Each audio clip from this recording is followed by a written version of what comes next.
വേഗം വരുന്ന കർത്താവായ യേശുക്രിസ്തുവിന്റെ നാമത്തിൽ എല്ലാ വിശുദ്ധന്മാർക്കും സ്നേഹവന്ദനം. जल्दी से जल्दी आने वाला प्रभु यीशु मसीह के नाम में सभी प्रियों को प्रभु यीशु मसीह के नाम में वंदना. ഒരു ദിവസം കൂടി കർത്താവ് നമ്മുടെ ജീവിതത്തിൽ ദാനമായി നൽകി. और एक दिन प्रभु यीशु मसीह ने हमको एक दिन दिया दान के स्वरूप. നിത്യതയുടെ ആ ഒരുക്കങ്ങൾക്ക് വേണ്ടി ദൈവം നൽകിയ ഒരു സമയമാണ് ഇന്നത്തെ ദിവസം. आज का दिन भी हमें अनंतता के लिए तैयारी के विषय में बने रहने के लिए ये दिन दिया है. നാം ഓരോരുത്തരും ചിന്തിക്കേണ്ടത് ഇന്ന് ഒന്നെങ്കിൽ എൻ്റെ കർത്താവിൻ്റെ വരവിൻ ദിവസമാണ്, ഇല്ലെങ്കിൽ എൻ്റെ അവസാന ദിവസമാണ് എന്നുള്ള നിലയിൽ നമുക്ക് നമ്മളെ തന്നെ ഒരുക്കുവാനായിട്ട് കഴിയണം. इसलिए हमें हमेशा एक बात का मनावस्था रहना चाहिए कि आज का दिन शायद मेरा आखिरी दिन होगा इस दुनिया में जी रहा हूँ, या फिर आज का दिन प्रभु का आगमन होगा. അതാണ് യഥാർത്ഥ ഭക്തന് ആവശ്യമായ ഒരു ചിന്താഗതി. एक सच्चा भक्त का चिंता विषय हमेशा यही रहता है. ഞാൻ കർത്താവിനെ സ്തുതിക്കുന്നു. നമ്മൾ വളരെ ആത്മീയ ജീവിതത്തിന്റെ വളരെ വിലപ്പെട്ട ആത്മീയ സത്യങ്ങളാണ് നാം ചിന്തിച്ചുകൊണ്ടിരിക്കുന്നത്. और मैं प्रभु को धन्यवाद देना चाहता हूँ क्योंकि आत्मिक विषयों में बहुत गहरा सच्चाई के विषय में हम लोग मनन कर रहे हैं. ഇന്ന് പലപ്പോഴും ഇങ്ങനെയുള്ള വിഷയങ്ങളിലേക്ക് ധ്യാനിക്കുവാനോ അതിനുവേണ്ടി സമയം വേർതിരിക്കുവാനോ പോലും പലരും ഒരുങ്ങുന്നില്ല, തയ്യാറാകുന്നില്ല. लेकिन आज के समय में बहुत से लोग इस विषय में कोई तैयार भी नहीं हो रहा है. इस विषय में उनका क्रिया वो लोग नहीं कर रहे हैं. അതുകൊണ്ട് ഞാൻ ഇത് കേൾക്കുവാനായിട്ട് അവസരം ലഭിച്ച എല്ലാ ദൈവമക്കളെ ഓർത്ത് കർത്താവിനെ സ്തുതിക്കുന്നു. लेकिन मैं प्रभु को धन्यवाद देना चाहता हूँ कि यह सुनने का मौका प्रभु ने अपने बच्चों को दिया. ഞാൻ നിങ്ങളിൽ ആഗ്രഹിക്കുന്ന ഒരു കാര്യം, നിങ്ങൾ നിങ്ങൾക്ക് അത് വളരെ ആത്മീയ ഉന്നതിക്ക് കാരണമാകുന്നുവെങ്കിൽ നിങ്ങൾ മറ്റുള്ളവരുമായിട്ട് ഷെയർ ചെയ്യാൻ മറക്കരുത്. हाँ, और अगर ये आप लोगों को आत्मिक उन्नति का फायदा हो रहा है तो प्लीज ये संदेश दूसरों को भी देना जिनको भी आत्मिक उन्नति हो सके. നിങ്ങൾക്ക് എത്രമാത്രം വിശുദ്ധന്മാരുമായിട്ട് നിങ്ങൾക്ക് സമ്പർക്കത്തിലുണ്ടോ, അവരെ സ്നേഹിക്കുന്നുണ്ടോ, നിശ്ചയമായിട്ടും നിങ്ങളിത് മറ്റുള്ളവരിലേക്കും അത് പകർന്നു കൊടുത്ത് ഇതൊരു ശുശ്രൂഷയാണെന്ന് മനസ്സിലാക്കി, ഇത് നിത്യതയിൽ ഇത് കർത്താവിനാൽ ആദരിക്കപ്പെടുന്ന ഒരു ശുശ്രൂഷയാണെന്ന് മനസ്സിലാക്കി നിങ്ങൾ ചെയ്യണം എന്ന് ഞാൻ ആത്മാർത്ഥമായിട്ട് ആഗ്രഹിക്കുന്നു. आप में भी बहुत से पवित्र लोगों के साथ आपका रिश्ता है. अगर आप उनसे प्रेम कर रहे हैं तो वास्तव में ये संदेश अगर आपको आशीष है तो दूसरों को भी आप ये बांटे. ये प्रभु का राज्य के बढ़ोतरी के विषय में एक सेवा समझकर आप कीजिए. അപ്പൊ കഴിഞ്ഞ ദിവസങ്ങളെല്ലാം നമ്മൾ ആത്മരക്ഷയെ കുറിച്ച് അനേക കാര്യങ്ങൾ വളരെ വിശദമായി നമ്മളൊന്ന് കണ്ടുകൊണ്ടിരുന്നു. गए दिनों में हम लोग आत्मा का उद्धार के विषय में बहुत गहरा शिक्षण के विषय में हम लोग देख रहे थे. അത് ഭൂതകാല രക്ഷയാണ്, അത് നമ്മൾക്ക് ലഭിച്ചു കഴിഞ്ഞു. നമ്മളെ സംബന്ധിച്ചിടത്തോളം ശിക്ഷാവിധിയിൽ നിന്നും നമ്മൾ രക്ഷിക്കപ്പെട്ടു. പാപത്തിന്റെ ശിക്ഷ ഇനി നമുക്കില്ല. അങ്ങനെ ഒരു ഭദ്രമായ ഒരു അവസ്ഥയിൽ കർത്താവിന്റെ കൃപയാൽ നമ്മൾ എത്തിച്ചേർന്നു. तो आत्मा का उद्धार बोले तो भूतकाल में हुआ एक संभव है, ये घटना है जिसकी वजह से हमें पाप का दंड से हमें छुटकारा मिला है. उस अवस्था को कहते हैं आत्मा का उद्धार. അപ്പോൾ നമ്മൾ രക്ഷിക്കപ്പെട്ടവരാണെങ്കിൽ പിന്നെ നരകശിക്ഷയിൽ നിന്നും നമ്മൾ പൂർണ്ണമായും മോചിക്കപ്പെട്ട് കഴിഞ്ഞു എന്ന് നമുക്ക് പൂർണ്ണമായും വിശ്വസിക്കാം. അതാണ് ദൈവ കർത്താവിന്റെ വചനം നമ്മളെ പഠിപ്പിക്കുന്നത്. तो एक बार आत्मा का उद्धार अगर हो जाता है तो नरक का दंड के अपराध से, नरक का दंड से पूरा रीति से हम बच चुके हैं, उसका नाश से पूरा रीति से बच चुका है करके वचन के आधार पर स्पष्ट रीति में हम ये बात समझ सकते हैं. എന്നാൽ അതിനെക്കുറിച്ചും വ്യത്യസ്തമായിരിക്കുന്ന അഭിപ്രായങ്ങൾ ആത്മീയ ലോകത്തുണ്ട്. लेकिन इसके खिलाफ भी बहुत सारा आत्मिक दुनियाओं में अभिप्राय और विचार है. ഞാനൊരു കാര്യം നിങ്ങളെ ഓർപ്പിക്കട്ടെ, അത് വാസ്തവത്തിൽ ഒരു തെറ്റിദ്ധാരണ മാത്രമാണ്. ചില വചനങ്ങളെ കുറിച്ചുള്ള അജ്ഞത മാത്രമാണ്. അത് നിങ്ങൾ ദേഹീരക്ഷ എന്നുള്ള വിഷയം പഠിക്കുമ്പോൾ നിങ്ങൾക്കത് വളരെ ക്ലിയർ ആകും. അതുകൊണ്ട് തന്നെ ഞാൻ നിങ്ങളോട് അപേക്ഷിക്കുന്നത്, നിങ്ങൾ ഈ വിഷയങ്ങൾ വളരെ ശ്രദ്ധയോടെ പ്രാർത്ഥനയോടെ ആത്മാവിൽ നിങ്ങളിത് ശ്രദ്ധിച്ചാൽ നിങ്ങൾക്കും അത് ഫലകരം, അത് മറ്റുള്ളവരിലേക്കും നിങ്ങൾക്ക് വരാൻ കഴിയും. तो लेकिन वो विषय देखा जाए तो सिर्फ अज्ञानता की वजह से है, वचन का पूर्ण ज्ञान ना होने की वजह से, उस वचन का पीछे का पहलू का उद्देश्य क्या है ना होने की वजह से ये एक झूठा उद्देश्य की रीति में सिखाया बोला जा रहा है. एक बार प्राण का उद्धार का विषय में आप समझ में आएंगे तो आपको समझ में आएगा कि ये वचन जो लिखा गया था प्राण के उद्धार के विषय में था.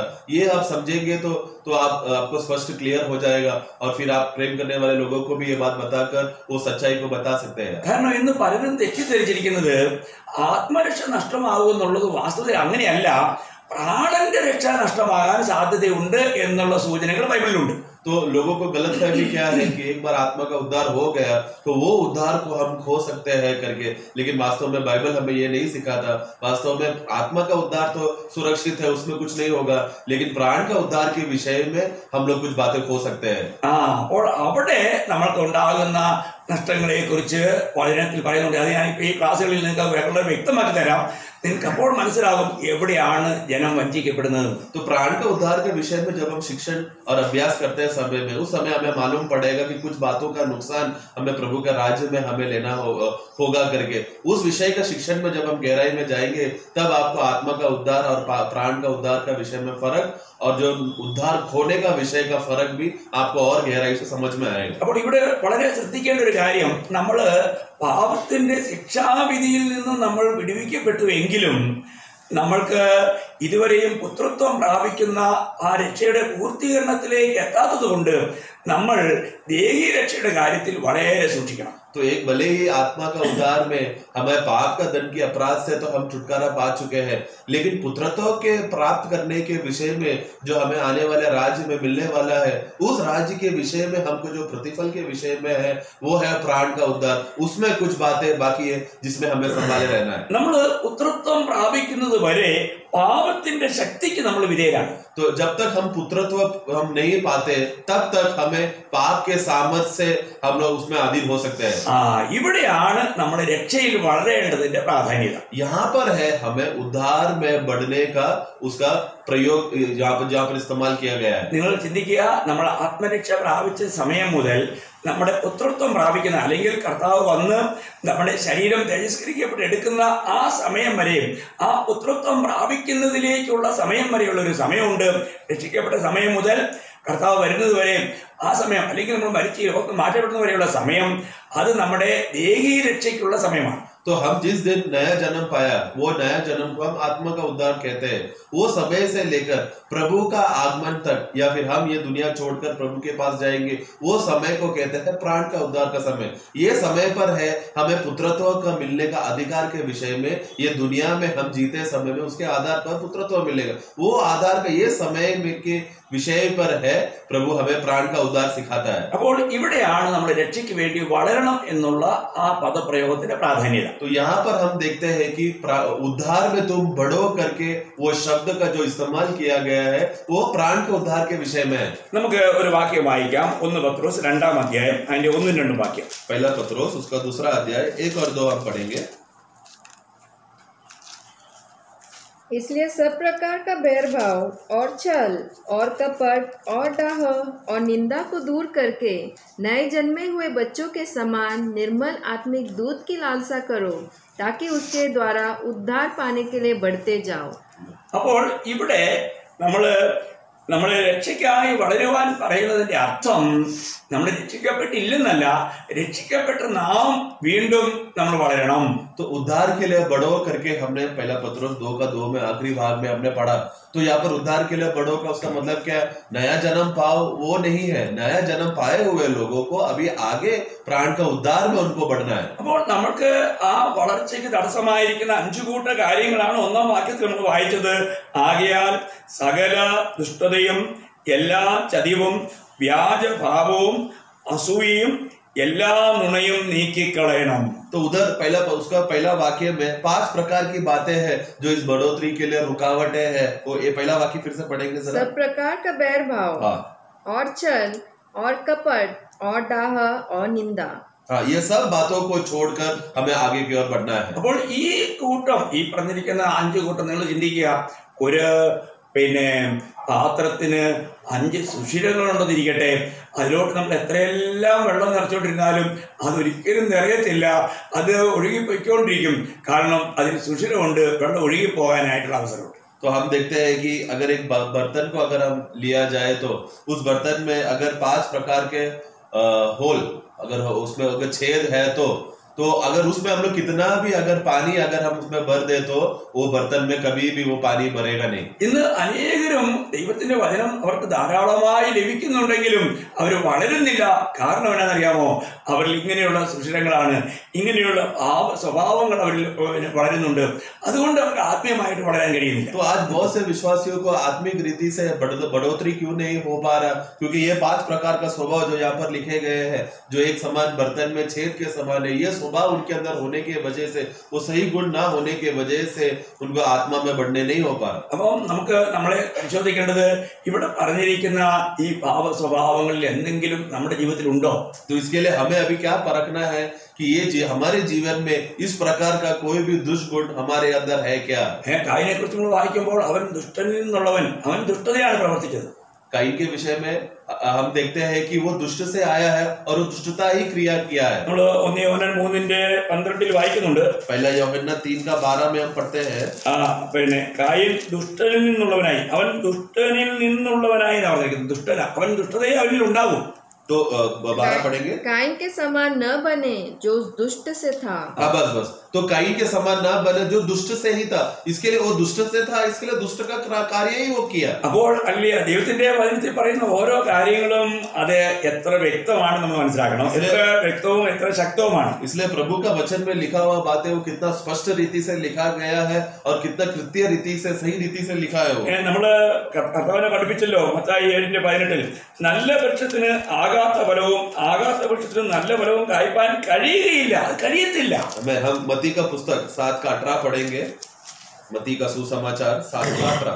अच्छा पेड़ बुरा फल नहीं ला सकता और न निकम्मा पेड़ अच्छा फल ला सकता है. तो ये नहीं हो सकता है ये बात. അപ്പോൾ നമ്മളൊരു കാര്യം മനസ്സിലാക്കേണ്ടത്, നമ്മൾ ദൈവത്തിൽ നിന്നുള്ളവരാണെങ്കിൽ പിന്നീട് നമ്മൾ എന്തിനു പാടില്ല, ഇങ്ങനെയുള്ള ദുഷ്ടത പാടില്ല. കാരണം നമ്മുടെ അങ്ങനെയുള്ള ഫലം ഉളവാകുന്നെങ്കിൽ അതിന്റെ അർത്ഥം നമ്മൾക്ക് ഒരു കാരണവശാലും നമ്മൾ യഥാർത്ഥമായി വീണ്ടും ജനിച്ചോ എന്ന് പോലും സംശയിക്കത്തക്ക ഒരു അനുഭവമാണ് നമുക്ക് കാണാൻ കഴിയുന്നത്. तो इसके लिए अगर हम प्रभु के लोग हैं, आत्मा से अगर हम जन्मे हैं, तो इस प्रकार का दुष्ट प्रकार के क्रियाएं या फल हमारे अंदर दिखना नहीं चाहिए. ये सब बातों से हमें दूर छोड़कर हमें बाहर निकलना है. अगर यही प्रकार का फल ही अगर हमारे अंदर उत्पन्न होता है तो फिर हमारा आत्मा का उद्धार के विषय में सही रीति से हुआ है कि नहीं, ये बात को परखना बहुत जरूरी है.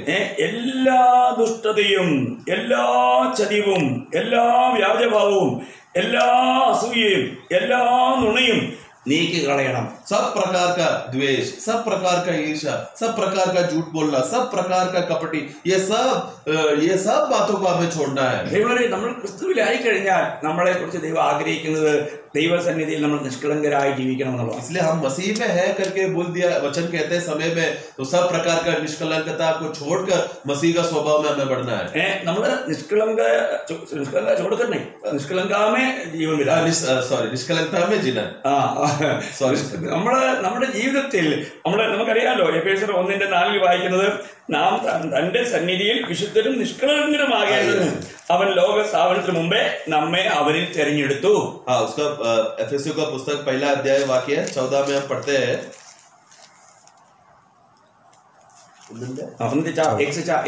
1:4 सॉरी. हाँ, एफेसियों 1:4. जैसा उसने हमें जगत की उत्पत्ति से पहले उसमें चुन लिया कि हम उसके निकट प्रेम में पवित्र और निर्दोष हो. हाँ, प्रेम में पवित्र और निर्दोष हो. അപ്പോൾ ദൈവം നമ്മളെ കുറിച്ച് ആഗ്രഹിക്കുന്നത് നമ്മളിലുള്ള എല്ലാ വിധത്തിലുള്ള ദുഷ്ടതയും ചതിവും വ്യാജഭാവവും അസൂയയും എല്ലാ നുണയും നമ്മൾ നീക്കിക്കളണം. അത് നാം നീക്കിക്കളണം. അങ്ങനെ എന്തെങ്കിലും നമ്മൾ കാണുന്നുണ്ടെങ്കിൽ നമ്മൾ കർത്താവിന് അടുക്കും തോറും ആ വെളിച്ചത്തിൽ നമുക്ക് ഈ സത്യം വെളിപ്പെടും. അതെല്ലാം നീക്കിക്കളയുവാൻ നമുക്ക് നമ്മുടേതായ ഉത്തരവാദിത്വമുണ്ട്. तो ये हमारा जिम्मेदारी है कि सब प्रकार का द्वेष, ईर्ष्या, नफरत, झूठ बोलना, कपट स्वभाव, ये सब प्रकार जो हमारा जिम्मेदारी बनता है. क्योंकि वचन का प्रकटीकरण में हम जितना हम आते हैं समय में, उससे हमें प्रकट होता है कि ये सब स्वभाव हमारे अंदर है. ये सब बातों को निकाल फेंकना है. ഇന്നും നമുക്ക് കാണാൻ കഴിയും, വിശ്വാസം എന്ന് പറയുന്നവർ എത്രയോ പേര് ചതിയന്മാരായിട്ടുണ്ട്. എന്തെല്ലാം കാര്യങ്ങളിൽ അവര് മനുഷ്യനെ വഞ്ചിക്കുന്നു, ചതിക്കുന്നു. അങ്ങനെയുള്ള ചതിയന്മാരെ നമുക്ക് കാണാൻ കഴിയും. आज भी देखो, विश्वास की दुनिया में कितना हम धोखा देने वाले लोगों को हम देखते हैं, जो धोखा देकर चिपड़ी चुपड़ी बातें बोलकर धोखा देकर हमें दुखी करने का, निराशा का अवस्था में लेकर आता है. നമ്മളോട് കൂടെ നടന്നിട്ട് നമ്മളുമായിട്ട് ഏകമനസ്സില്ല, നമ്മളുമായിട്ട് ഐക്യതയില്ല. എന്നാൽ അവര് നമ്മളെ കുറിച്ച് ദൂഷണങ്ങൾ പറഞ്ഞും നമ്മളെ കാണുമ്പോൾ ചിരിച്ചും നമ്മളെ കാണുമ്പോൾ വളരെ സ്നേഹം പ്രകടിപ്പിക്കുകയും ഒക്കെ ചെയ്യും. പക്ഷേ അവരുടെ ഉള്ളിൽ മുഴുവൻ ചതിവാണ്. तो हमारे साथ रुकते समय में हंसते हैं, एकदम आनंद से हम रहते हैं, लेकिन हमारे विषय में किसी और को जाकर सब प्रकार का बुराई बातें बोलकर, मतलब हमारे सामने आते समय हंस के दिखाते हैं, लेकिन एकता तो हृदय में है नहीं, और दूसरे को सब बुरा भला बातें बोलकर इस तरह का धोखा देने का स्वभाव उधर दिखाते हैं, और हमारे सामने आकर कपटी स्वभाव दिखाते हैं। അബ്ശാലോം എല്ലാവരെയും കാണുമ്പോൾ അവരെ വിളിച്ച് ചുംബനം കൊടുത്ത്, ഓ നീ പറഞ്ഞ കാര്യം ശരിയാണ്, ഞാൻ അങ്ങനെയുള്ള ഒരു ന്യായമായിട്ട് ഇരുന്നിരുന്നെങ്കിൽ നിന്റെ കാര്യം ഞാൻ സാധിപ്പിച്ചു തന്നേന്ന് പറഞ്ഞുകൊണ്ട് അവരുടെ ഹൃദയത്തെ വശീകരിക്കുന്ന ചതിവിന്റെ പ്രയോഗങ്ങൾ. जैसा अब्शलोम ने सभी लोगों को जाकर मिलकर उसने गले लगा के चुम्बन देकर सब प्रकार की बातें, मीठी बातें करके लोगों को इकट्ठा कर सब बातें करके बोला, अरे मैं अगर ऐसा किया होता, मैं भी ऐसा स्वभाव का होता, अच्छा न्याय होता बोलकर इस तरह सभी लोगों को अपना वश में करने का एक स्वभाव उसने दिखाया। കൂട്ടായ്മയിൽ തന്നെ എങ്ങനെയുള്ള ചതിയന്മാരെ നമുക്ക് കാണാൻ കഴിയും. കൂടത്തിൽ നടന്നുകൊണ്ട് മറ്റുള്ളവരുടെ ഹൃദയം അവഹരിച്ചുകൊണ്ട് നമ്മളെ എങ്ങനെയെങ്കിലും കൂട്ടായ്മയിൽ അകറ്റുവാനായി ശ്രമിക്കുന്ന ചില ചതിയന്മാരായിരിക്കുന്ന സഹോദരന്മാർ. संगति में भी अगर हम देखा जाए तो इस प्रकार के लोग होते हैं, हमारे बीच में रुककर, हमारे मध्य में रुककर सब प्रकार का मीठे बातें बोलकर वो लोग हमें अपना वश में करके सब मीठे बातें बोलने के बाद में ऐसा अवस्था में हमें गिरा देते हैं कि हम कलीसिया छोड़कर दूर हो जाने का अवस्था में हो जाता है। നോക്കണം, അവര് മറ്റുള്ള ചിലരെയും കൂടി വശീകരിച്ച് സഭയിൽ നിന്നും അവരെന്ത് ചെയ്തു, ചതിയിലൂടെ അവരെ തെറ്റിക്കുന്നു. तो वो लोग क्या करते हैं, वो लोग खुद कलीसिया छोड़ने का निर्णय लेते समय में दूसरों को भी मीठी बातें बोलकर उनको धोखा देकर उनको कलीसिया से उन लोग के साथ में खींच कर लेकर जाता है। അപ്പൊ ഇങ്ങനെയൊക്കെയുള്ള ഭാവനയിൽ ജീവിക്കുന്നവരുണ്ട് സഭയിൽ. इस तरह का भावना और स्वभाव में जीने वाले लोग कलीसिया में ही पाएंगे। അവർക്ക് ഒരിക്കലും ആത്മീയമായിട്ട് വളരാൻ കഴിയുന്നില്ല. അവർ വാസ്തവത്തിൽ അവർ വളരുന്നത് ഒരു പൈശാചികമായ ശക്തിയില്ല. तो ऐसे लोग कभी भी आत्मिक रीति से कभी बढ़ोतरी नहीं होता, बल्कि शैतानी सामर्थ्य में उसकी दम में वो लोग बढ़ेंगे। വ്യാജഭാവം, झूठा स्वभाव। നമുക്കറിയാം അനന്യാസിന്റെ സഭയുടെയും കാര്യം, അവരിൽ വ്യാജഭാവമായിരുന്നു. അവര് ഭക്തിയുടെ ആ വേഷത്തിലായിരുന്നെങ്കിലും അവര് വ്യാജം കാണിച്ച് അവർ മിടുക്കരാകാനായിട്ട് മറ്റുള്ള മുമ്പിൽ ഞങ്ങൾ വലിയ ദാനധർമ്മങ്ങൾ ചെയ്യുന്നവരാണെന്ന് പ്രകടിപ്പിച്ചുകൊണ്ട് അവർ വ്യാജഭാവം അഭിനയിക്കുകയായിരുന്നു. तो झूठा स्वभाव हम देखते हैं अनन्यास और सफेरा के विषय में, वो लोग किस तरह लोगों के सामने उन लोगों को इज्जत बढ़ाने के लिए, देखो ये लोग कितना अच्छा भक्त है दिखाने के लिए एक कपटी भक्त उन लोग ने दिखाकर अपने उन लोग ने क्या किया, एक झूठा स्वभाव उन लोगों ने सबके सामने दिखाया। അനേക കാര്യങ്ങളിൽ വ്യാജഭാവം നടിക്കുന്നവർ ഇന്ന് ആത്മീയ കോളത്തിലുണ്ട്. बहुत सारे बातों में, क्षेत्रों में झूठा ये स्वभाव दिखाकर जीने वाले बहुत सारे विश्वासी लोग ही आज आत्मिक दुनिया में है। അസൂയ, ईर्षा, നമുക്കറിയാം അല്ലെ, പിന്നെ സൗലിന് ദാവീദിനോട് അസൂയ തോന്നി. हम देखते हैं कि साउल को दाऊद के विषय में ईर्षा हुआ। യോസഫിനോട് സഹോദരന്മാർക്ക് അസൂയ തോന്നി. यूसुफ के विषय में देखते हैं भाइयों को यूसुफ के ऊपर ईर्षा हुआ। ഇവയെല്ലാം ഒരു വലിയ കൊലപാതകത്തിൽ ചെന്ന് വലിയ നാശത്തിൽ ചെന്ന് കലാശിച്ചു. और ये सब आगे चलकर हत्या का जैसा अवस्थाओं में, पाप में और बड़ा नाश के अवस्था में पहुंच गया। പ്രിയമുള്ളവരെ, നമ്മൾ ഒരു കാര്യം മനസ്സിലാക്കണം, നമ്മുടെ ജീവിതത്തിൽ ഇങ്ങനെയുള്ള ഏതെങ്കിലും പാപസ്വഭാവങ്ങൾ ഉണ്ടെങ്കിൽ നമ്മുടെ ആത്മീയ ജീവിതത്തെ അത് സാരമായി ബാധിക്കും. इसलिए प्रिय, अगर हमारे अंदर इस तरह का कोई भी दुष्ट स्वभाव अगर हमारे हृदय में रहेगा तो हमारा आत्मिक बढ़ोतरी के लिए बहुत रुकावट बनकर वो हमें गिरा सकता है। എല്ലാ നുണയും, सब प्रकार का झूठ बोलना, എല്ലാ നിലയിലുള്ള നുണകൾ ദൈവമക്കൾ മാറ്റിക്കളഞ്ഞു. നുണയന്മാർക്ക് ഒരിക്കലും ദൈവത്തിലൂടെ അയക്കാൻ കഴിയില്ല എന്ന് നമ്മള് വെളിപ്പാട് പുസ്തകം 21:27 വായിക്കുന്നുണ്ടല്ലോ. हम लोग प्रकटीकरण का पुस्तक 21 का 27 में, रेवलेशन 21:27 में जो झूठ बोलते हैं परमेश्वर का राज्य में प्रवेश नहीं करेंगे करके वहां पर हम पढ़ सकते हैं। അവർ കുഞ്ഞാടിന്റെ ജീവപുസ്തകത്തിൽ എഴുതിയിരിക്കുന്നവരല്ലാതെ അശുദ്ധമായ യാതൊന്നും മ്ലേച്ഛതയും പോഷകം പ്രവർത്തിക്കുന്നവർ ആരും അതിൽ കടക്കയില്ല. परंतु उसमें कोई अपवित्र वस्तु या घृणित काम करने वाला या झूठ का गढ़ने वाला किसी रीति से प्रवेश न करेगा।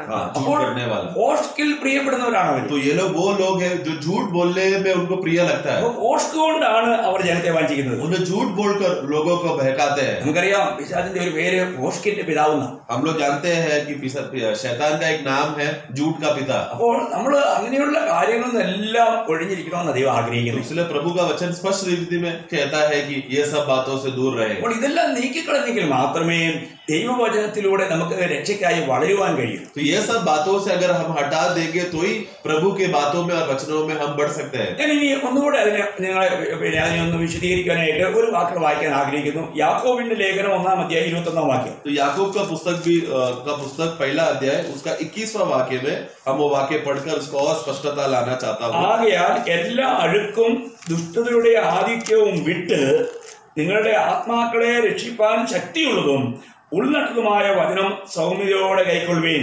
इसलिए सारी मलिनता और बैर भाव की बढ़ती को दूर करके उस वचन को नम्रता से ग्रहण कर लो जो हृदय में बोया गया और जो तुम्हारे प्राणों का उद्धार कर सकता है। ഇവിടെ മലയാളികളായ സഹോദരങ്ങളോട് ഒരു കാര്യം പ്രത്യേകം എടുത്തു പറയാൻ ആഗ്രഹിക്കുക. यहाँ पर मैं मलयाली भाइयों के लिए खास रूप में उठाकर मैं कहना चाहता हूँ, ഇവിടെ നമ്മുടെ മലയാളത്തിൽ ആത്മാക്കളെ രക്ഷിപ്പാൻ ശക്തിയുള്ളതും ഉള്ളതുമായ വചനം സഹോദരരുടെ കൈക്കൊള്ളുവിൻ. ആത്മാക്കളെ രക്ഷിപ്പാൻ ശക്തിയുള്ളതെന്ന് പറഞ്ഞിരിക്കുന്നത്. तो वहाँ पर मलयालम में जब हम पढ़ते समय में जो आत्मा को बचाता है करके उस रीति आत्मा करके शब्द वहाँ पर लिखा गया है, എന്നാൽ അവിടെ ആത്മാക്കളെ രക്ഷിക്കുന്ന വിഷയത്തെ കുറിച്ച് അല്ല സംസാരിക്കുന്നത്. लेकिन वहाँ पर आत्मा को बचाने का विषय में वो रिश्ता में है ही नहीं वो बात. നിങ്ങൾ ഒരു കാര്യം ഇവിടെ വളരെ ശ്രദ്ധിക്കണം. यहाँ पर सभी मलयाली भाई लोग ध्यान से सुनना.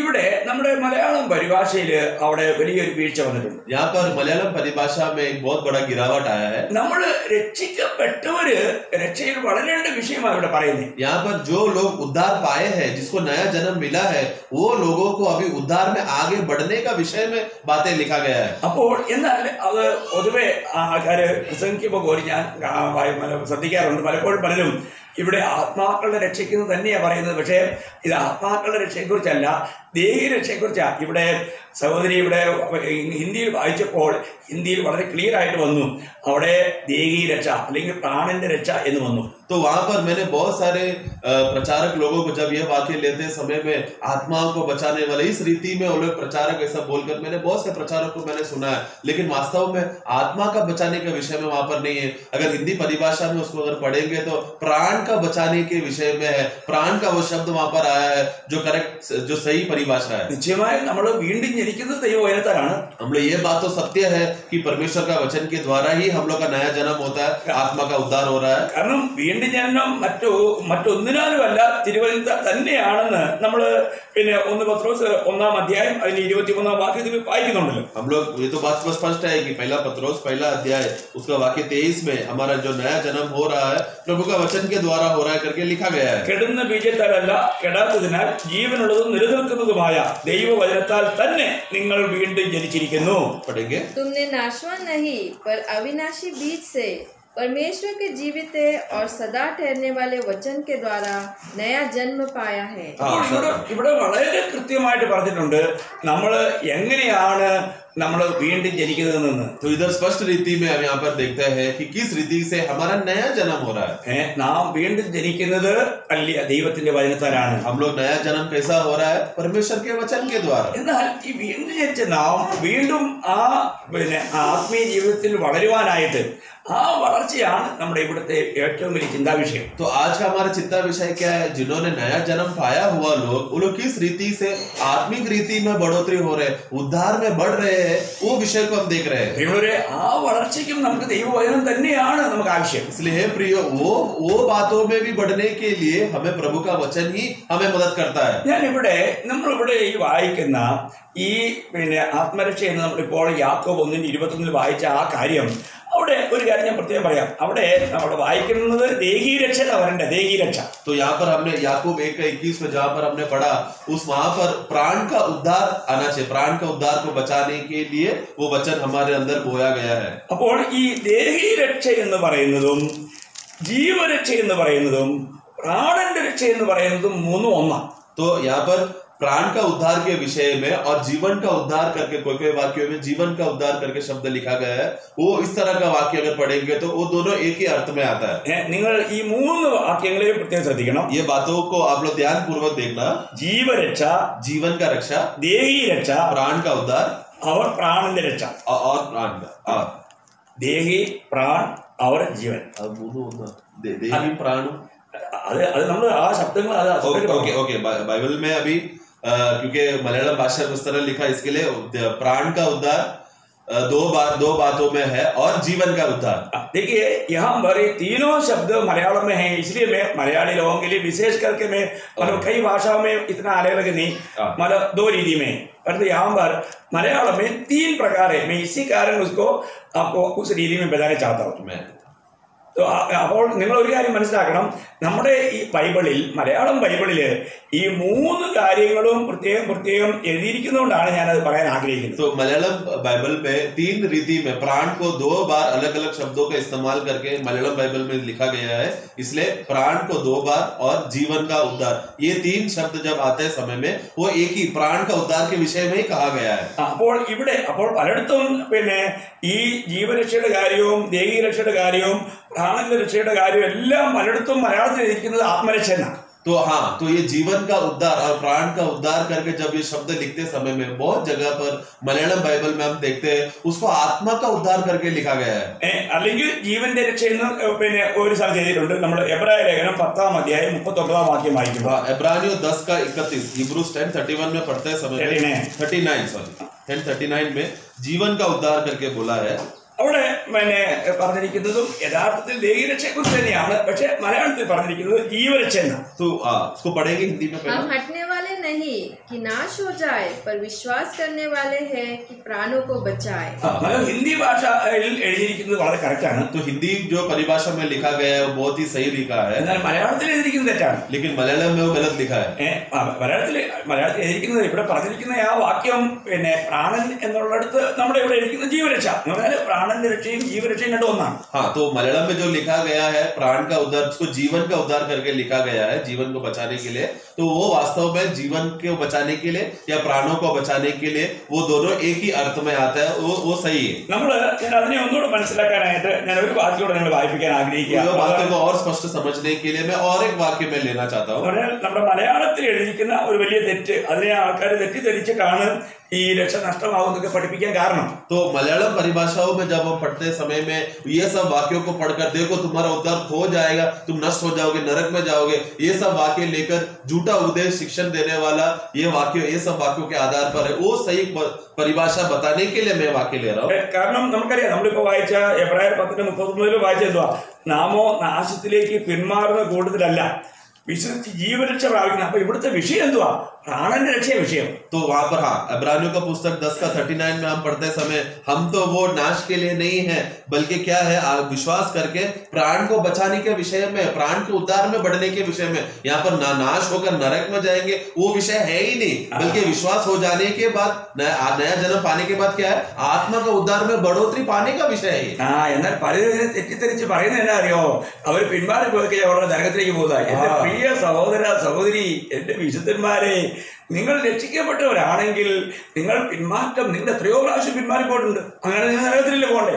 അങ്ങനെയല്ല ഇവിടെ പറഞ്ഞിരിക്കുന്ന ആ രക്ഷ आत्मरक्ष नष्टमागुന്നില്ല, आत्मरक्ष नष्टमागुന്ന ഒരു विषयமே വരുന്നില്ല। मैं तो इसके लिए ये सब वाक्य देखो तुम लोग उद्धार खो बैठेंगे बोलकर, यदि तुम पीछे चले गए वापस संसार में चले गए तो तुम्हारा उद्धार खो बैठेगा, तुम वापस नरक में जाएगा बोल के, इसलिए ऐसा वाक्य लेकर लोगों को डराने का अवस्था में हम देखते हैं लोग ऐसा करते हैं। लेकिन वास्तव में ये वाक्य हमारा उद्धार खोने का विषय का बात है ही नहीं, क्योंकि हम लोग कितने बार जीवन में विश्वास हो जाने के बाद कितने बार हम पीछे हो जाते हैं जाने अनजाने में, मतलब अभी हमारा अवस्था पक्का नरक है अगर ये वाक्य के अनुसार। लेकिन ये उद्धार खोने का विषय का बात है ही नहीं, लेकिन उद्धार पाने के बाद आज प्राण का उद्धार में बढ़ोतरी और आगे बढ़ने का विषय में ये बात लिखा गया है। നിങ്ങളൊന്ന് ചിന്തിക്കുക, നിങ്ങൾ അല്പമെങ്കിലും പിന്മാറ്റത്തിൽ പോയി കഴിഞ്ഞാൽ പിന്നെ നിങ്ങൾ നശിച്ചു പോകുന്ന നിങ്ങൾ ചിന്തിക്കുന്നതെങ്കിൽ, അങ്ങനെയാണ് നിങ്ങൾ പറയുന്നതെങ്കിൽ നിങ്ങൾ നിത്യത്തിൽ കർത്താവിൽ എത്താൻ യോഗ്യരാണോ? तो फिर अगर अभी आपका वही विषय को अगर हम लिया जाए तो हमने जरा सा पीछे हट गया, जरा सा हम लोग आत्मा के विरुद्ध हम लोग कार्य किया तो चलो अभी हमारा उद्धार खो बैठा, अभी हम लोग नरक में जाएंगे करके, नाश हो जाएंगे करके सोचकर उस तरह दुखी बैठे, ऐसा अवस्था में क्या हम लोग प्रभु का राज्य में प्रभु से मिल पाएंगे क्या?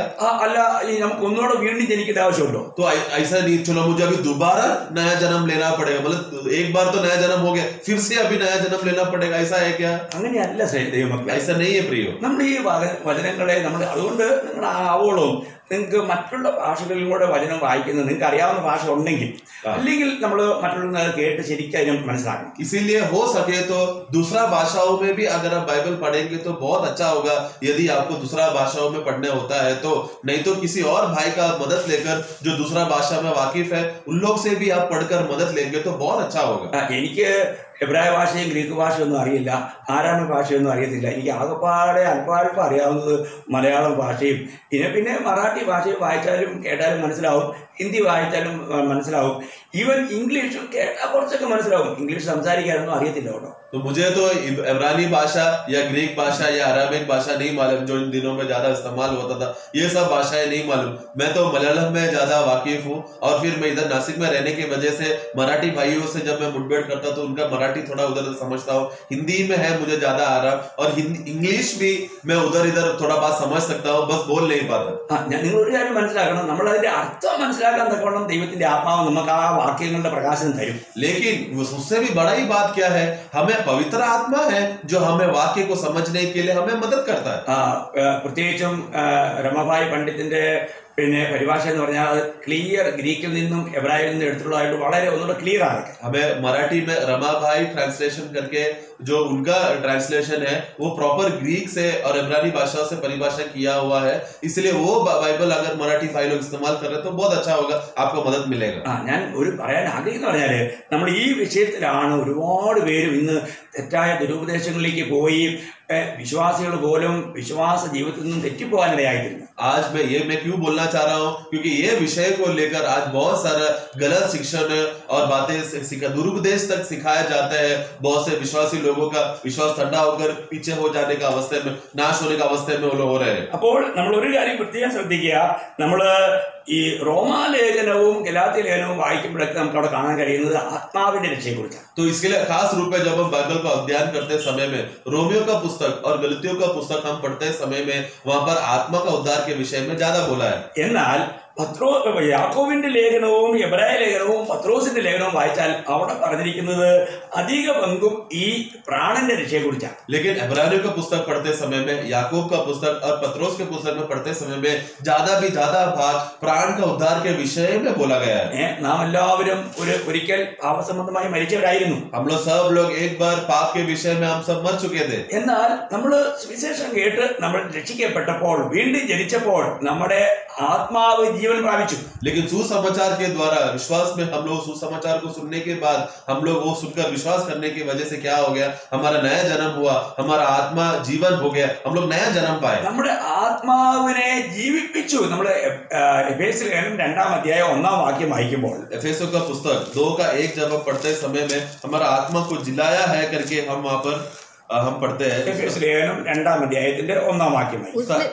उसने तुम्हें भी जिलाया जो अपने अपराधों और पापों के कारण मरे हुए थे. അപ്പോൾ അതിക്രമങ്ങളാലും പാപങ്ങളാലും മരിച്ചവരായിരുന്ന നിങ്ങളെയും അവൻ ഉയർപ്പിച്ചു എന്നായി. तो वहां पर देखो तुम्हें जिलाया करके शब्द आया है. देखो നമ്മൾ ശ്രദ്ധിക്കണം, हमें यहाँ पर ध्यान देखना है. അപ്പോൾ കർത്താവ് നമ്മളെ എന്ത് ചെയ്തു? നമ്മളെയും ഉയർപ്പിച്ചു. तो वहां पर प्रभु ने क्या किया, हमें जिलाया. അപ്പോൾ നമുക്കിന്ന് ദൈവവുമായിട്ട് യഥാർത്ഥമായ ബന്ധമുണ്ട്. इसलिए अगर हमें प्रभु के साथ आज प्रभु के साथ सही रिश्ता है, क्योंकि हम जिलाए गए हैं. എന്നാൽ വീണ്ടും നമ്മൾ പാപത്തിൽ തുടർന്നാൽ നമ്മുടെ ആത്മീയമായിരിക്കുന്ന ദൈവവുമായിട്ടുള്ള ബന്ധത്തിന് വീഴ്ച വരാം. लेकिन अगर जिलाया जाने के बाद, प्रभु के पास रिश्ता बनने के बाद दोबारा पाप में ही बना रहा या पाप ही करता रहा, यही विचार रहा, तो हम आत्मिक बढ़ोतरी में रुकावटें आ सकता है. ദൈവത്തിൽ നിന്നും അകലുവാൻ തക്കവണ്ണം ആദാം പാപം ചെയ്ത ശേഷം പിന്നെ ആദാമിന് നടത്തിയത് അവന്റെ ആത്മാവല്ല, പിന്നെ അവനെ നടത്തിയത് ദേഹിയ അല്ലെങ്കിൽ അവന്റെ പ്രാണനിലാണ്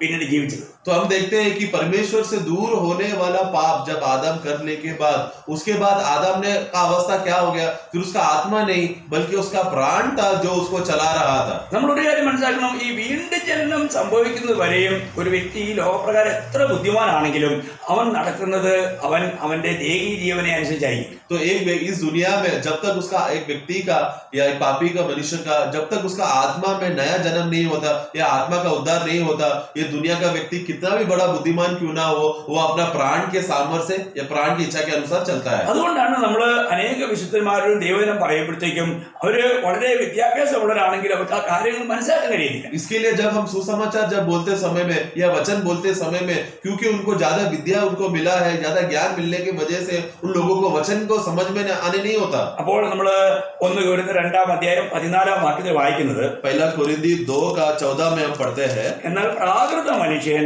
ദൈവാത്മാവിന്റെ ഉപദേശം കൈക്കൊള്ളുന്നില്ല, അത് അവന് ദോഷത്വമാകുന്നു.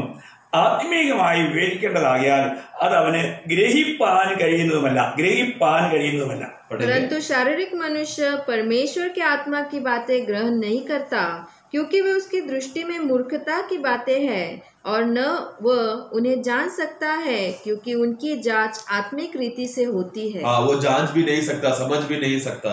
അപ്പോൾ നമ്മൾ ഒരു കാര്യം മനസ്സിലാക്കേണ്ടത്, ഈ ലോകത്തിന്റെ ജ്ഞാനത്തിൽ നമുക്ക് ദൈവാത്മാവിന്റെ ഉപദേശങ്ങളെ ഗ്രഹിക്കാൻ കഴിയില്ല. तो इसलिए एक बात का पक्का निर्णय हमें एक बात समझना है कि संसार का ज्ञान के बलबूते में हमें आत्मिक ज्ञान की बातें कभी नहीं समझ पाएंगे। അപ്പോൾ നമ്മൾ ദൈവത്തിന്റെ ആത്മാവിനെ നാം പ്രാപിച്ച് ആ ആത്മാവിനെ അനുസരിച്ച് ജീവിക്കുമ്പോൾ മാത്രമേ നമുക്ക് ആത്മീയ കാര്യങ്ങൾ മനസ്സിലാക്കാൻ കഴിയൂ. इसलिए एक बार नया जन्म पाते समय में जो पवित्र आत्मा हमको मिलता है, वो पवित्र आत्मा के द्वारा ही हमें वचन की बातें, आत्मिक बातें हम समझ सकते हैं। എന്തുകൊണ്ടാണ് ചിലര് സഭായോഗത്തിൽ വന്നു കഴിഞ്ഞാല് അവര് വീണ്ടും ജനിച്ചെന്നും സ്നാനപ്പെട്ടെന്നും ഒക്കെ പറഞ്ഞിട്ടും അവര് വീണ്ടും സഭയിൽ പ്രശ്നങ്ങൾ ഉണ്ടാക്കാൻ കാരണം എന്താ അറിയാം? तो ऐसा क्यों है कि कुछ विश्वासी ऐसा होते हैं जो बोलते हैं कि हमारा नया जन्म हुआ है, बपतिस्मा भी लिया है, फिर भी आकर कलीसिया में, मंडली में आकर लोग तकलीफ देते हैं। അതിലൊരു നല്ല പങ്ക് ആൾക്കാരും യഥാർത്ഥത്തിൽ വീണ്ടും ജനിച്ചവരല്ലാത്തതുകൊണ്ടാണ്. वो ऐसा तकलीफ देने वाले लोगों में ज्यादा से ज्यादा लोग नया जन्म नहीं पाए, इसलिए ऐसा अवस्था है। രണ്ട് പ്രകാരത്തിൽ ഇത് സംഭവിക്കാം. दोनों प्रकार में हो सकता है। ഒന്ന്, വീണ്ടും ജനിച്ചിട്ട് ആത്മീയമായി വളരാതെ വരുമ്പോഴും അത് സംഭവിക്കാം. एक है कि नया जन्म पाया है और आत्मिक उन्नति बढ़ोतरी नहीं हो पा रहा, तभी भी वो तकलीफ दे सकता है। എന്നാൽ വീണ്ടും ജനിക്കാതെ വീണ്ടും ജനിച്ചെന്ന് പറഞ്ഞുകൊണ്ട് ആത്മാവിൽ അല്ലാതെ ജീവിക്കുന്നവരുണ്ട്. അവരാണ് നമുക്ക് കൂടുതൽ ബുദ്ധിമുട്ടുണ്ടാകുന്നത്. लेकिन नया जन्म पाया है करके बोलते हैं, लेकिन उसका कोई अनुभव उनमें रहता नहीं, ऐसे लोग ज्यादा तकलीफ देते हैं। അവരെ കുറിച്ചാണ് യൂദായുടെ ലേഖനം 19 വാക്യത്തിൽ വായിക്കുമ്പോൾ ऐसे लोगों के बारे में यूदा का पुस्तक 19वां वाक्य जब हम पढ़ते हैं, അവർ ഭിന്നത ഉണ്ടാക്കുന്നവർ, പ്രാകൃതന്മാർ, ആത്മാവില്ലാത്തവർ എന്നാണ് പറയുന്നത്. और वे हैं जो फूट डालते हैं, ये शारीरिक लोग हैं जिनमें आत्मा नहीं। അപ്പോൾ അവിടെ വായിക്കുന്നത് അവര് പ്രാകൃതന്മാരാണ്. तो यहाँ पर लिखा है कि वो लोग शारीरिक लोग हैं। അപ്പോൾ എന്ന് പറഞ്ഞാൽ അവർ യഥാർത്ഥത്തിൽ വീണ്ടും ജനിച്ചില്ല, मतलब अभी तक नया जन्म नहीं पाया वो लोग, എന്നാൽ വീണ്ടും ജനിച്ചിട്ടും പ്രശ്നം ഉണ്ടാക്കുന്നവരുണ്ട്. लेकिन नया जन्म प्राप्त होने के बाद भी तकलीफ देने वाले लोग हैं। അതെന്തുകൊണ്ടാണ്? वो क्यों है? അത് വാസ്തവത്തിൽ അവരുടെ ആത്മീയമായിരിക്കുന്ന വളർച്ചയല്ല. അവർക്ക് യഥാർത്ഥത്തിൽ അവരുടെ നമ്മൾ ആദ്യം വായിച്ചതുപോലെ ഈ വചനങ്ങളെ അവര് ഉള്ളിൽ കൈക്കൊള്ളാൻ കഴിയാതെ വണ്ണം അവരിൽ നിന്നും പല പാപ സ്വഭാവങ്ങൾ വസിക്കുന്നത് കൊണ്ട് അവർ വളരേണ്ടും വണ്ണം അവർ വളരുന്നില്ല. അതുകൊണ്ടും അങ്ങനെയാണ് സംഭവിക്കുക. लेकिन ये लोग विश्वासियों का भी अवस्था में क्यों ऐसा होता है, तकलीफ देता है कलीसिया में? क्योंकि हमें जैसा पहला पढ़ा, जिस पापों से वो लोग उसको हटाकर बाहर निकालना चाहिए था, हटाने के बाद ही आत्मिक उन्नति हो सकता, बढ़ोतरी हो सकता था। इस रीति में आत्मिक बढ़ोतरी ना होने की वजह से कलीसिया को एक तकलीफ हो गया। കാരണം നമുക്കറിയാം, കൊരിന്ത് സഭയെ കുറിച്ച് പറയുമ്പോഴത്തേക്കും അവർ ജഡികന്മാരായിരുന്നു. ജഡികന്മാർ എന്ന് പറഞ്ഞാൽ വീണ്ടും ജനിച്ചവരാണെങ്കിലും അവർ സമയാനുസരണമുള്ള ആത്മീയമായിരിക്കുന്ന പക്വത പ്രാപിക്കാത്തവരായിരുന്നു എന്നുള്ളതാണ് പറഞ്ഞത്. तो यहाँ पर कलीसिया के कोरिन्थियों लोगों में भी हम पढ़ते समय में वहां पर भी देखो शारीरिक विश्वासियों के बारे में बोला गया। उनको इस तरीके से क्यों बोला गया है कि वो लोग उद्धार तो पाए हैं, लेकिन सही रीति से आत्मा में वो लोग बढ़े नहीं, इसके लिए। അതുകൊണ്ടാണ് നമ്മൾ 1 കൊരിന്ത്യർ 3:3 വായിക്കുന്നത്, നിങ്ങളുടെ ഇടയിൽ ഈർഷ്യയും പിണക്കവും ഇരിക്കെ നിങ്ങൾ ജഡികന്മാരും ശേഷം മനുഷ്യരെ പോലെ നടക്കുന്നവരുമല്ലയോ? ഒരു ചോദ്യമാണ്. तो वहां पर 3:3 में वहां पर देखो एक सवाल पूछ रहा है, पहला कोरिन्थी 3:3, क्योंकि अब तक शारीरिक हो, इसलिए कि जब तुम में डाह और झगड़ा है तो क्या तुम शारीरिक नहीं और क्या मनुष्य की रीति पर नहीं चलते? हाँ। അപ്പോൾ ഇവിടെ നമുക്ക് ഒരുപാട് കാര്യങ്ങൾ നമ്മൾ ശരിക്കും പറഞ്ഞാല് കർത്താവിനാൽ തിരഞ്ഞെടുക്കപ്പെട്ട് കർത്താവിന്റെ സഭയാകുന്ന ശരീരവുമായി ബന്ധപ്പെടുന്നവർക്കെല്ലാം ആത്മാവിൽ അതിന്റെ ശരിയായ നിലയിൽ വളരുന്ന ഒരു അനുഭവം ഉണ്ടായിരിക്കും. इसके लिए हम लोग प्रभु के साथ अच्छे रीति से हमारे मुठभेड़ होते समय में आत्मा में अच्छा बढ़ोतरी का अनुभव हमें होना जरूरी है। അപ്പോൾ ഇവിടുത്തെ വിഷയം എന്തുവാ? इधर भी अभी विषय क्या है? അവരുടെ ഇടയിൽ എന്തുണ്ട്? उनके बीच में क्या है? അവരുടെ ഇടയിൽ ഈർഷ്യയും പിണക്കവും ഉണ്ട്. उनके बीच में झगड़ा और ईर्ष्या है। അതിന്റെ അർത്ഥം അവിടെ ആ കൂട്ടായ്മ ഒരു നല്ല നിലയിൽ പോകുവാൻ അവർ സമ്മതിക്കുന്നില്ല. यानी कि मतलब क्या, वहाँ का संगति को जो है, वहाँ का जो कलीसिया का अवस्था को है अच्छा रीति में, शांति का रीति में चलने के लिए नहीं दे रहा। എന്നിട്ട് 4-ാം വാക്യത്തിൽ പറയുന്നത് അതിനേക്കാളും വളരെ വിചിത്രമാണ്. और फिर वाक्य 4 में देखो, पहला कोरिन्थी 3:4 में उधर और विचित्र बात कहा गया है। ഒരുത്തൻ ഞാൻ പൗലോസിന്റെ പക്ഷക്കാരനെന്നും മറ്റൊരുത്തൻ ഞാൻ അപ്പൊലോസിന്റെ പക്ഷക്കാരനെന്നും പറയുമ്പോൾ നിങ്ങൾ സാധാരണ മനുഷ്യരല്ലയോ? पढ़े। क्योंकि जब एक कहता है मैं पौलुस का हूँ और दूसरा मैं अपोलोस का हूँ, तो क्या तुम मनुष्य नहीं? അവിടെ പറയുന്ന അർത്ഥം അവര് പക്ഷം പിടിക്കുക. तो वहां पर वो लोग क्या हो गया, एक पक्ष को पकड़ने लगा। അതിനേക്കാൾ ഒന്നുകൂടെ വിശദമായിട്ട് അതിന്റെ 1:12 വായിക്കാം. 1 Corinthians 1:12 വാക്യത്തിൽ നമുക്ക് വായിക്കാൻ കഴിയും. उसका पहला अध्याय 1 कुरिन्थी 1 अध्याय 12वां वाक्य पढ़ेंगे तो और स्पष्टता हम देखते हैं। അവിടെ ഏകദേശം 4 ഗ്രൂപ്പുകാരാണ്. वहां पर 4 पक्ष को 4 ग्रुप को हम देख सकते हैं। നോക്കണമേ, ഈ ഗ്രൂപ്പിസം ഉണ്ടാകുന്ന അല്ലെങ്കിൽ പിന്നെ സംഘടന ഉണ്ടാകുന്നതെല്ലാം ജഡീകന്മാരുടെ മധ്യത്തിലുള്ള കാര്യമാണ്. ഒരിക്കലും ഒരു ആത്മീയന്റെ കാര്യമേ അല്ല കേട്ടോ. നിങ്ങൾ വളരെ പ്രത്യേകം ശ്രദ്ധിക്കണം. इसलिए जो ग्रुप बनाता है, जो फूट लाकर चलो वो झुंड में जाते हैं, ये ग्रुप में जाते हैं, इस तरह का फूट लाने वाला स्वभाव ये आत्मा का स्वभाव है नहीं, ये शारीरिक विश्वासी का स्वभाव है। അവരുടെ ആത്മീയത്തിൽ അവർക്ക് വളർച്ച ഉണ്ടായില്ല എന്നതുകൊണ്ട് മാത്രമാണ് അവരിങ്ങനെയുള്ള ഈ സംഘം തിരിഞ്ഞിട്ടുള്ള പിന്നെ സംഘടനാപരമായ ചിന്തകളിലേക്ക് പോയി അവര് ആത്മീയ ജീവിതത്തിൽ അവർ ഒരാൾക്ക് പ്രാണന്റെ രക്ഷയിൽ അവർ തകർന്നിരിക്കുകയാണ്. तो ऐसा अवस्था क्यों होता है? आत्मिक रीति से, सही रीति से बढ़ोतरी ना पाने की वजह से, वचन के आधार पर बढ़न ना होने की वजह से क्या हो गया? वो लोग इस तरह संगति को लोग छोड़कर संगठना को पकड़कर उसमें बढ़ोतरी पाएंगे बोलकर फूट लाकर अलग होकर अपना अपना झुंड बनाकर जाने का ये अवस्था हो गया है। ऐसे लोगों का प्राण का उद्धार में देखा जाए तो बढ़ोतरी कुछ भी नहीं हुआ, पूरा रीति से टूट चुका है करके हम समझ सकते हैं। ഇവിടെ ഓരോരുത്തൻ ഞാൻ പൗലോസിന്റെ പക്ഷക്കാരൻ, ഞാൻ അപ്പൊലോസിന്റെ പക്ഷക്കാരൻ, ഞാൻ യഹോവാവിന്റെ പക്ഷക്കാരൻ, ഞാൻ ക്രിസ്തുവിന്റെ പക്ഷക്കാരൻ എന്നിങ്ങനെ പറയുന്നു. तो तुम मेरे बीच में तुम लोग क्या कर रहे हो? मैं पौलोस का हूँ क्या? मैं अपोलोस का हूँ क्या? मैं केफास का हूँ क्या? मैं मसीह का हूँ क्या? इस तरह का पक्ष पकड़ा है। അപ്പോൾ അവിടെ എന്നിട്ട് പൗലോസ് തന്നെ 3 ചോദ്യം ചോദിക്കുകയാണ്. और फिर उसके बाद पौलोस वहां पर 3 सवाल पूछता है। ഒന്ന്, ക്രിസ്തു വിഭാഗിക്കപ്പെട്ടിരിക്കുന്നുവോ? वाक्य 13 पढ़े। क्या मसीह बट गया? बस हाँ। അപ്പോൾ 2, പൗലോസ് നിങ്ങൾക്ക് വേണ്ടി ക്രൂശിക്കപ്പെട്ടുവോ? और दूसरा सवाल, क्या पौलुस तुम्हारे लिए क्रूस पर चढ़ाया गया? 3, അല്ല പൗലോസിന്റെ നാമത്തിൽ നിങ്ങൾ സ്നാനമേറ്റുവോ? या तुम्हें पौलुस के नाम पर बपतिस्मा मिला?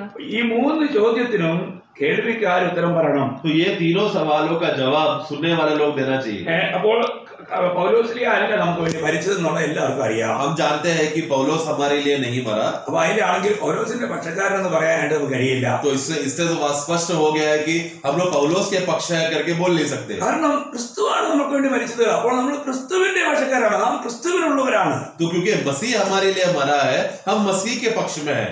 വീണ്ടും ചോദിക്കുന്നത്, പൗലോസ് നമുക്ക് വേണ്ടി ക്രൂശിക്കപ്പെട്ടോ? ഇല്ല, പൗലോസ് നമുക്ക് വേണ്ടി ക്രൂശിക്കപ്പെട്ടില്ല. പൗലോസിന്റെ കഴുത്തറുത്ത് കൊല്ലപ്പെടുകയെ. तो पौलोस क्या हमारे लिए क्रूशित हुआ है क्या? बिल्कुल नहीं। पौलोस को कैसा, उसको गला काट कर मारा गया था। എന്നാ ചരിത്രം പറയുന്ന വേദപുസ്തകമില്ല, ऐसा इतिहास कहता है, बाइबल नहीं। അപ്പോൾ നമ്മൾ ഒരു കാര്യം മനസ്സിലാക്കണം. എന്നാൽ കർത്താവായ യേശു ക്രിസ്തു നമുക്ക് വേണ്ടി ക്രൂശിൽ മരിച്ചു എന്നുള്ള യാഥാർത്ഥ്യം നമുക്ക് എല്ലാവർക്കും അറിയാം. കാരണം അത് ബൈബിളിൽ പറയുന്നു. लेकिन प्रभु यीशु मसीह हमारे लिए क्रूस पर मरा है करके ये बात का सच्चाई बाइबल में लिखा गया है, वही सच्चा है। എന്നിട്ട് മൂന്നാം ചോദിക്കുന്നത്, പൗലോസിന്റെ നാമത്തിൽ നിങ്ങൾ സ്നാനമേറ്റുവോ? तीसरा सवाल देखो, क्या पौलोस के नाम पर तुमने बपतिस्मा लिया है क्या? ലോകത്തിൽ ആരെങ്കിലും അങ്ങനെ കൊടുത്തു കാണുമെന്ന് ഞാൻ വിചാരിക്കുന്നില്ല. संसार में कोई भी ऐसा दिया रहेगा क्या?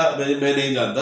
നമ്മള് കർത്താവായ യേശു ക്രിസ്തുവിന്റെ കൽപ്പന പ്രകാരം പിതാവിന്റെയും പുത്രന്റെയും പരിശുദ്ധാത്മാവിന്റെയും നാമങ്ങളിലല്ല, നാമത്തിൽ സ്നാനമേറ്റവരാ. तो हम लोग प्रभु का वचन के आधार पर हम पिता पुत्र पवित्र आत्मा के नामों में नहीं, बल्कि पिता पुत्र पवित्र आत्मा के नाम में हमने बपतिस्मा लिया है। അപ്പോൾ ഇതൊക്കെ വളരെ വ്യക്തമായിട്ടും തിരുവചനം നമ്മളെ പഠിപ്പിക്കുന്ന സത്യങ്ങളാണ്. ये सब बातें प्रभु का वचन में हमें ये सब बातें स्पष्टता हमें सिखाया गया है, बाइबल में लिखा गया है। എന്നാൽ ഒരു പ്രാകൃത മനുഷ്യൻ ഇതിനെയെല്ലാം വെറുതെ പിന്നെ കസർത്ത് എതിർത്ത് അതിനെ സത്യത്തെ ഇല്ലായ്മ ചെയ്യാൻ ശ്രമിക്കും. लेकिन शारीरिक विश्वासी लोग क्या करेंगे? ये सब बातों में विरोध लाकर, सत्य के खिलाफ लाकर फूट लाने देखेंगे। ജഡീകന്മാരും അങ്ങനെയുള്ള വഞ്ചനയിൽപ്പെടാം. और इस तरह का शारीरिक और संसारिक लोग भी ये तरह का धोखा में गिर सकते हैं। അപ്പോൾ ഞാൻ പറയുന്നത് സാരം എന്ന് വെച്ചാല്, നമ്മുടെ ആത്മീയ ജീവിതത്തിൽ നമുക്ക് സമയത്തിന്റെ അനുസരണമായ ആത്മീയ വളർച്ച നമുക്കുണ്ടോ?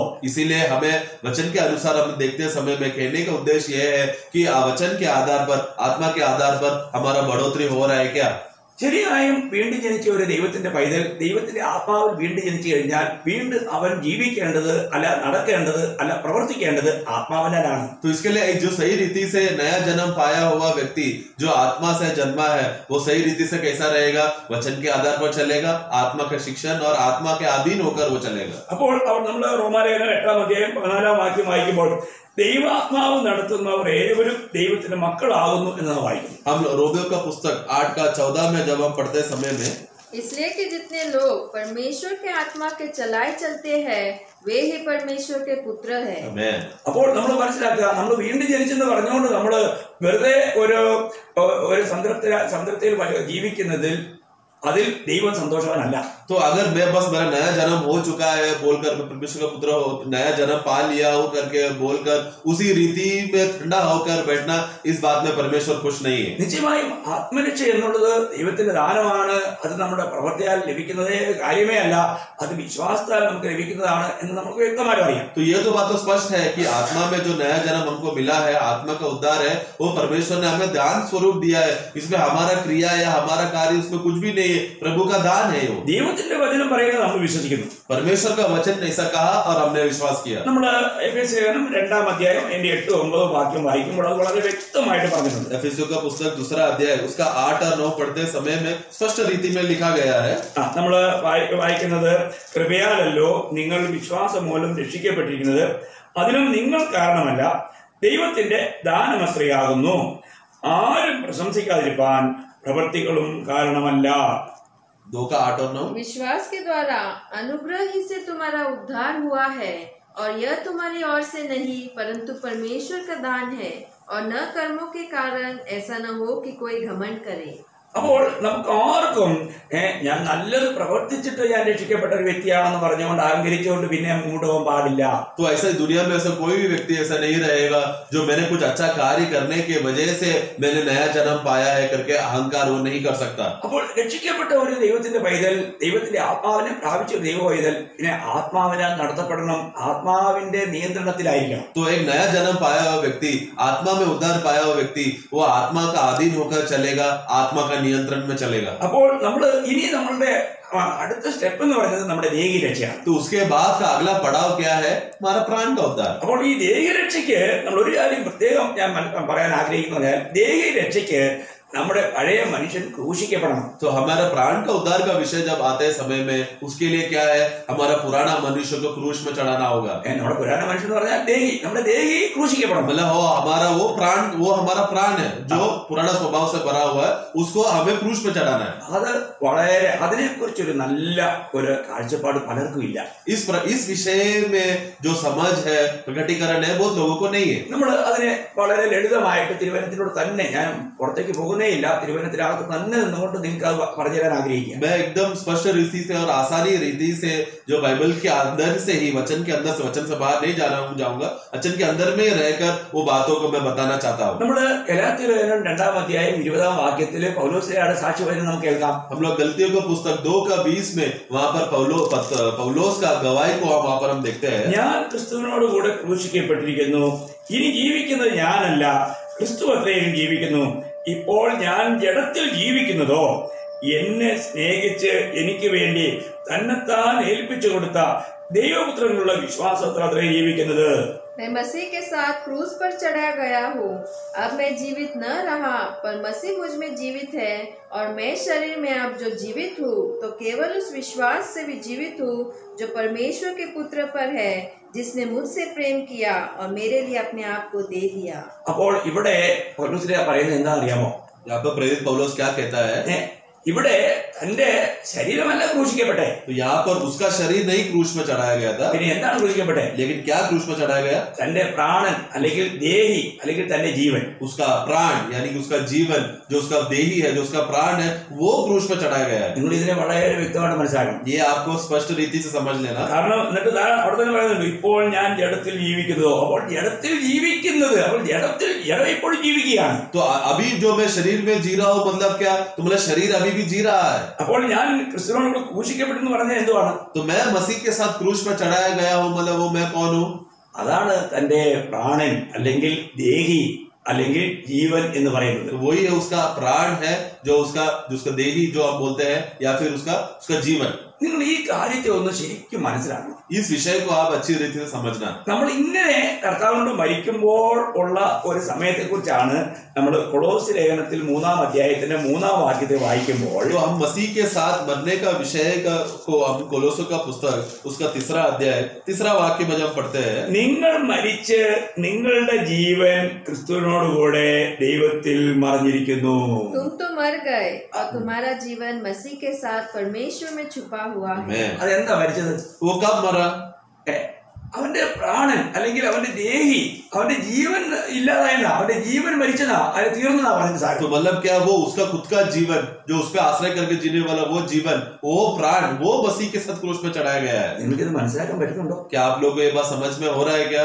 നിങ്ങൾ വളരെ പ്രാർത്ഥനയോടുകൂടെ ഇത് ദൈവത്തിന്റെ ആത്മാവിൽ തന്നെ ഗ്രഹിക്കണം. പ്രിയപ്പെട്ടവരെ, आप लोग बहुत ही प्रार्थना पूर्वक प्रभु का आत्मा की मदद से ये बात को आप समझे। നാം ഇന്ന് നമ്മുടെ ജീവനിൽ ജീവിക്കേണ്ടവരല്ല. നമ്മുടെ ജീവൻ എന്നുള്ളത് കർത്താവായ യേശു ക്രിസ്തുവിൽ വിശ്വസിച്ചപ്പോൾ തന്നെ ആ ക്രൂശിനോടുകൂടെ ചേർക്കപ്പെടുകയും ക്രിസ്തുവിനോട് ചേർന്ന് നമ്മുടെ ദൈവത്തിൽ മറഞ്ഞിരിക്കുന്ന ഒരു അനുഭവത്തിലേക്ക് നമ്മൾ മാറ്റപ്പെടുകയും ചെയ്തു കഴിഞ്ഞു. तो अभी हम लोग हमारे जीवन के आधार पर नहीं, हमारी इच्छा के अनुसार बल्कि जीने के लिए नहीं है, बल्कि जिस दिन हमने प्रभु यीशु मसीह को अपना उद्धारकर्ता और प्रभु बोलकर हमने ग्रहण किया था, वो नया जन्म के दिन क्या हो गया था, मेरा जो स्वयं है, मेरा स्वभाव जो है, उसको मैं करके बोलने वाला व्यक्ति को, प्राण को तभी क्रूस पर चढ़ा दिया गया था। അപ്പോൾ പിന്നെ നമ്മൾ ഇപ്പോൾ ജീവിക്കുന്നത് എങ്ങനെയാ? तो अभी मैं जी रहा हूँ, कैसे जी रहा हूँ? ഏത് ജീവനല്ല ജീവിക്കുന്നത്? तो कौन सा जीवन से मैं जी रहा हूँ? പ്രിയപ്പെട്ടവരെ, ഇന്ന് നമ്മുടെ ജീവൻ ക്രിസ്തുവാണ്. आज हमारा जीवन मसीह है, അതാണ് ക്രിസ്തീയ ജീവിതം. वही तो है मसीह जीवन। ഞാനിത് ഒരു ആരംഭ ക്ലാസ് ആവട്ടോ, നിങ്ങൾ ആരും പെട്ടെന്ന് തന്നെ സ്റ്റോപ്പ് ചെയ്ത് നിങ്ങൾ മുഴുവൻ കേൾക്കണം. तो ये अभी एक शुरुआत का क्लास है जो मैं अभी ले रहा हूँ,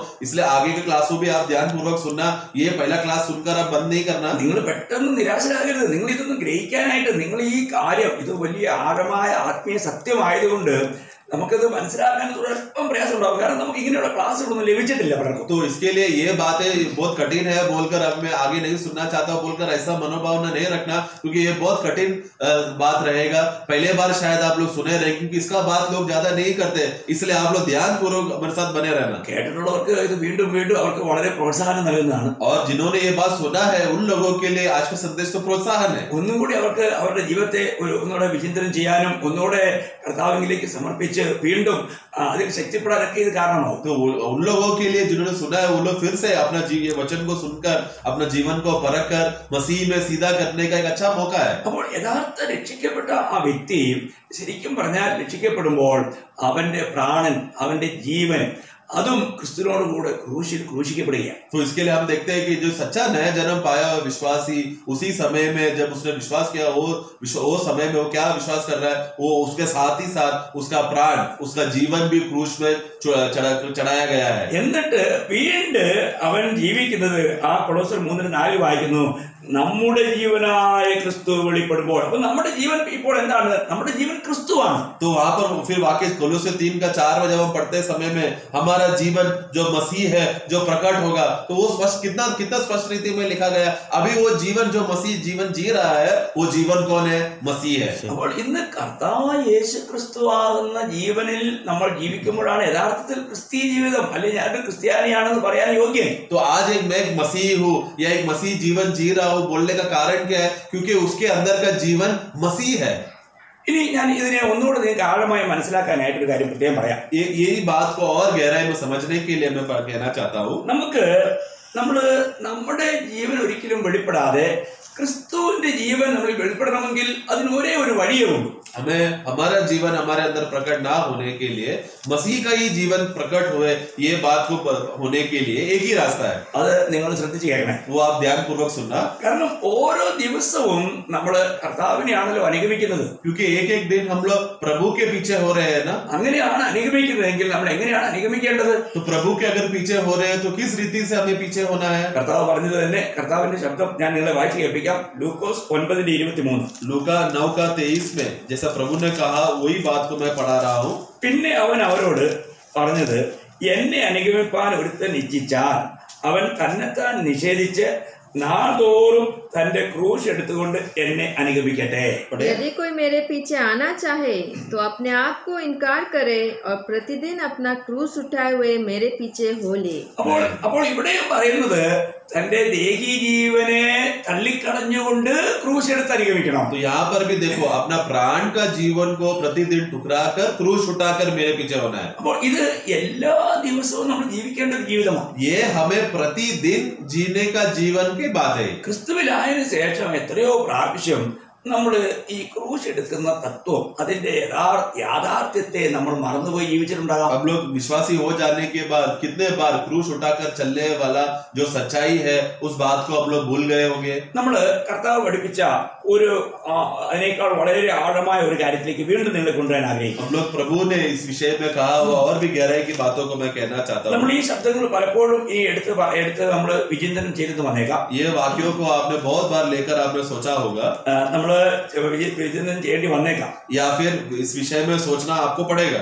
നമ്മള് മത്തായിയുടെ സുവിശേഷം അതിന്റെ 16-ാം അധ്യായം 24 മുതൽ 27 വരെയുള്ള വാക്യങ്ങൾ. मत्ती का सुसमाचार 24 വരെ 24 മുതൽ 26 വരെ 16 अध्याय उसका 24 से 26. പിന്നെ യേശു ശിഷ്യന്മാരോട് പറഞ്ഞത്, ഒരുത്തൻ എന്റെ പിന്നാലെ വരുവാൻ ഇച്ഛിച്ചാൽ തന്നെത്താൻ ത്യജിച്ച് തന്റെ ക്രൂശ് എടുത്ത് എന്നെ അനുഗമിക്കട്ടെ.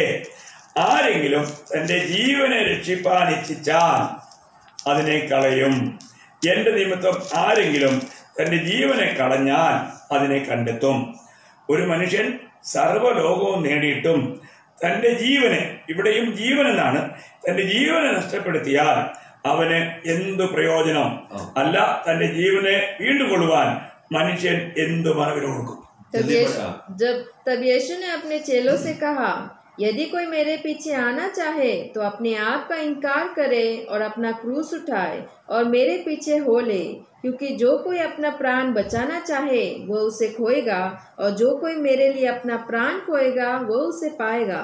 यदि मनुष्य सारे जगत को प्राप्त करे और अपने प्राण की हानि उठाए तो उसे क्या लाभ होगा? क्या मनुष्य अपने प्राण के बदले क्या देगा? मनुष्य हाँ, हिंदी में वो प्राण शब्द आया है, लेकिन मलयालम में पढ़ेगा तो जीवन करके आया था.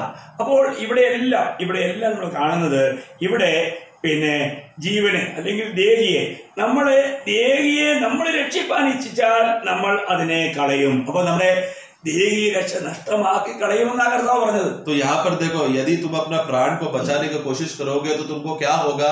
प्राण में जो मिलने वाला जो जीवन का जो प्रतिफल है वो तुम लोग खो बैठोगे. तो जो प्राण को अगर बचाया तो तुम लोग वो खोओगे.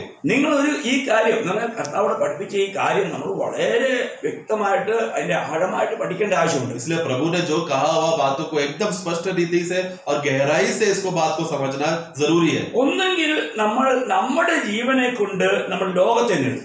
एक क्या हो सकता है? हमारा जीवन के बलबूते से हम लोग संसार जीत सकते हैं. ഇല്ലെങ്കിൽ നമ്മൾ ക്രിസ്തുവിനെ നേടും. या फिर क्या होगा? हम मसीह को पाएंगे. അതിന് നമ്മൾ ജീവൻ കളയണം. उसके लिए हमें अपना जीवन को खोना पड़ेगा.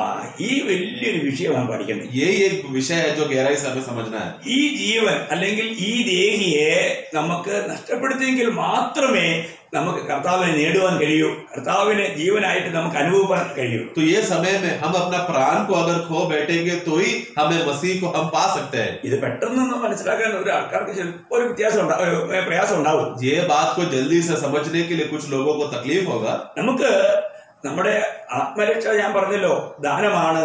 സ്വർഗത്തിൽ നമുക്ക് ഇടം ദാനമാണ്, എന്നാൽ സ്ഥാനം ദാനമല്ല. और हमें देखो, आत्मा का उद्धार का विषय में देखा जाए तो आत्मा का उद्धार जो है वो वहां पर हमें मुफ्त में हमें मिला है. और स्वर्ग में जो हमें स्वर्गीय स्थानों में ले जाने का जो अवस्था है, वो जगह है, वो भी हमको मुफ्त में दिया जा रहा है. लेकिन स्वर्गीय स्थान में जो हमको पदवी मिलेगा, जो स्थान मिलेगा, वो मुफ्त में नहीं है, उसको हमें पाना है. നിങ്ങൾക്കറിയാമല്ലോ സ്വർഗത്തിൽ ചെറിയവരും വലിയവരൊക്കെ ഉണ്ടെന്ന്. क्या आप लोग जानते हैं क्या स्वर्ग में बड़े लोग भी हैं और छोटे लोग भी हैं? ഈ ചെറിയവരും വലിയവരും എന്നുള്ള ഈ പദവിയിലേക്ക് നമ്മളെ നയിക്കുന്നത് നമ്മുടെ ദേഹീ ജീവനെ നഷ്ടമാക്കുന്നതിന്റെ അടിസ്ഥാനത്തിലാണ് ഏറ്റവും വലിയൊരു ശതമാനം. तो इसमें से हमें जो सबसे बड़ा बात हमें क्या समझना है कि स्वर्ग में बड़ा और छोटा होने का वो पदवी का वो रैंक उनको ऐसा अवस्था क्यों मिल रहा है? आज भूमि में उन लोगों ने किस तरह अपना प्राण का जीवन जिया, प्राण को लोग खो बैठकर मसीह को पाया है क्या? इस आधार पर रहेगा जब बड़ा बात जो प्रभु न्याय कर विश्वासी को पदवी देने वाला. അപ്പോൾ നമ്മൾ ദൈവത്തിന്റെ വചനം അനുസരിക്കുവാനായിട്ട് നമ്മൾ വില കൊടുക്കേണ്ടി വരും. ഇപ്പൊ വില കൊടുക്കേണ്ടതിന് വേണ്ടിയിട്ട് നമുക്ക് നമ്മുടെ പ്രാണനെ നമുക്ക് വിട്ടുകളയേണ്ടി വരും. ആ വിട്ടുകളിൽ നിന്ന് അനുഭവത്തിലാണ് നമുക്ക് വലിയവനെന്നുള്ള പദവിയിലേക്ക് ഉയരുവാൻ കഴിയുന്നത്. तो इसके लिए हमें प्रभु का राज्य में पदवी पाना है, तो कुछ बातें पाना है तो हमें खोना पड़ेगा. तो खोने का विषय में क्या है? हमारा प्राण का ये जीवन, हमारा सुख विलास का ये जीवन. जितना हम लोग अपना प्राण को जीवन को छोड़ेंगे उतना बड़ा पदवी स्वर्ग राज्य में प्रभु हमको देगा. പ്രിയ ദൈവമക്കളോട് ഞാൻ പറയട്ടെ, വിശുദ്ധന്മാരോട് ഒരു കാര്യം പറയട്ടെ, നമുക്ക് ഈ ചെറിയൊരു ആയുസിൽ ഇരുന്നു കൊണ്ട് തന്നെ നിത്യതയുടെ കാഴ്ചപ്പാട് നമ്മൾ ശരിയായി കാണണം. इसलिए हे प्रियो, मैं प्रियो को कहना चाहता हूँ कि इस दुनिया में हमें ये छोटा सा उम्र जो हमको प्रभु ने दिया है, ये छोटा सा उम्र में स्वर्ग की बड़ी बातों का प्रकटीकरण और नजरिया होना जरूरी है. ഞാൻ ഒരു വാക്കോടെ വായിച്ചിട്ട് ഞാൻ ഇവിടെ ഇന്നത്തെ സന്ദേശം അവസാനിപ്പിക്കാൻ ആഗ്രഹിക്കുന്നു. मैं एक और वाक्य पढ़कर आज के क्लास को मैं बंद करना चाहता हूँ. മത്തായിയുടെ സുവിശേഷം 5-ാം അധ്യായം 19-ാം വാക്യം. मत्ती का पुस्तक 5:19.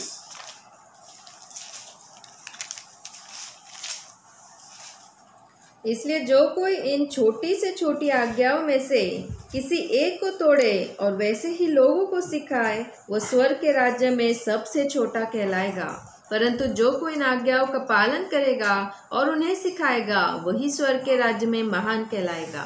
അപ്പോൾ ഇവിടെ നമ്മൾ പ്രത്യേകം ശ്രദ്ധിക്കണം, നമ്മള് കർത്താവ് പഠിപ്പിച്ചിരിക്കുന്നതായ ആ കാര്യങ്ങളെ അത് വ്യക്തമായി നമ്മൾ മറ്റുള്ളവരെ പഠിപ്പിക്കുകയും അത് നമ്മുടെ ജീവിതത്തിൽ പ്രമാണിക്കുകയും ചെയ്തുകൊണ്ട് നമ്മൾ ജീവിക്കുന്നുവെങ്കിൽ, ശുശ്രൂഷിക്കുന്നുവെങ്കിൽ नित्यदेव നമുക്ക് വലിയവനെന്ന പേര് ലഭിക്കും. तो इसके लिए यहाँ पर देखो, अगर ये वचनों को यदि हम लोग सिखाए, पहले अपना जीवन में इसके लागू करना है और यही बात हम दूसरों को सिखाएंगे तो परमेश्वर का राज्य में महान या बड़ा कहलाया जाएगा. ഇല്ലെങ്കിൽ കർത്താവ് പറയാണ്, ഈ ഏറ്റവും ചെറിയ കൽപ്പനകളിൽ ഒന്നഴിക്കുകയും കണ്ടോ, ഏറ്റവും ചെറിയതെന്ന് തോന്നിയത് പോലും ഒന്ന് അതുപോലെ ഗൗരവമായി പഠിപ്പിച്ചില്ലെങ്കിൽ അവിടെ സ്വർഗരാജ്യത്തിൽ ഏറ്റവും ചെറിയതെന്ന് വിളിക്കപ്പെടും. लेकिन इसमें से अगर एक छोटा सा आज्ञा को यानी एक छोटा सा वचन को भी अगर हम लोग उल्लंघना करें या तोड़े या इसको गलत शिक्षण दे तो प्रभु का राज्य में हम छोटा कहलाया जाएगा.